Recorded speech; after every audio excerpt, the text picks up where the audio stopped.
Hi guys, it's Mano. How's everyone doing? Good, I hope. Today I wanted to do another Etat Libre review. I'm kind of working my way through them. I've done quite a bunch of them. And this one I wanted to do because it's always one that it passes me by. It's one that I've tried a lot of times but never thought to review it, so here I am. So this fragrance was a collaboration between Etat Libre and Tilda Swinton. They often do collaboration fragrances, sometimes with celebrities. They did one with a fashion designer called Roland Mouret. They did one with the Tom of Finland organisation, the Male Erotic Art, and another one as well, I think. I can't remember right now off the top of my head, but this one is with Tilda Swinton. So she wanted a fragrance that smelled like home to her, coziness, and the name of it, like this, is actually the name of her favourite poem. I urge all of you to go and read it. It's a very beautiful poem. There's actually a clip of her reading it out on SoundCloud, so I might put the link below because she has that lovely actor voice, you know, reading the poem in a very nice way. So it came out in 2010. I would consider it a spicy fragrance, and the note list is kind of odd.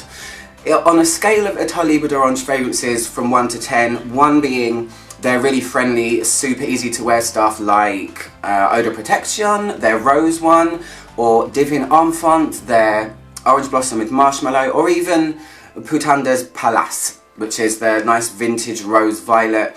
This one probably sits around the 7 mark, 6 or 7, with Rien and Secretions Magnifique being right at the top, I would say. So let me tell you the notes.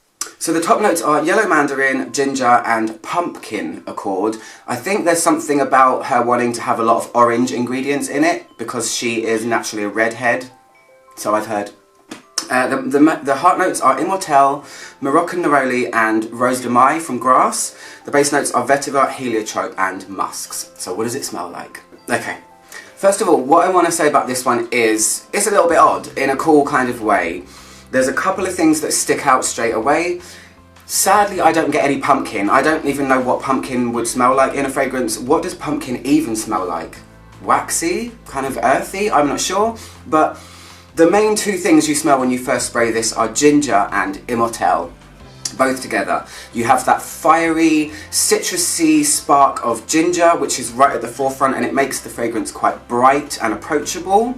And immortelle. Immortelle is a tricky note for me personally, but it's definitely very interesting. It's also known as everlasting flower, and that smells to me somewhere between maple syrup.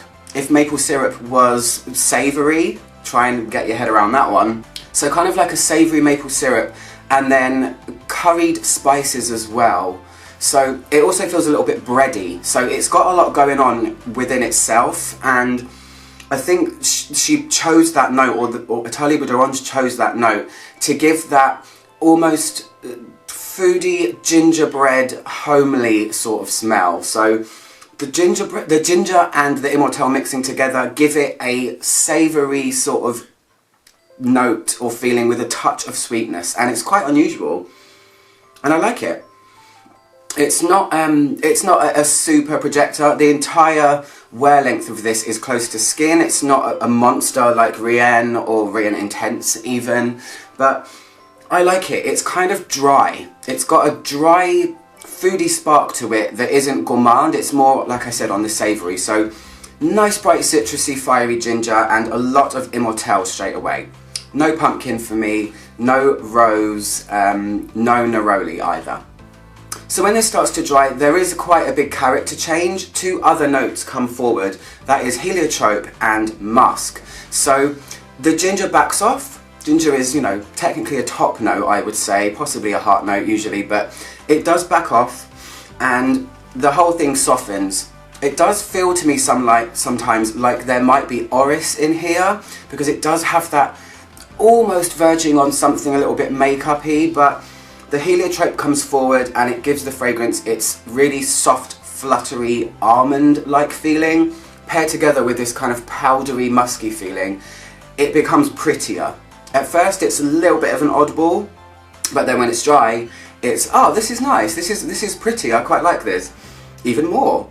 So you can feel something still slightly strange there, but it does become a little bit more familiar and nice. I think that's a very horrible descriptive word, but it goes from to oh, okay.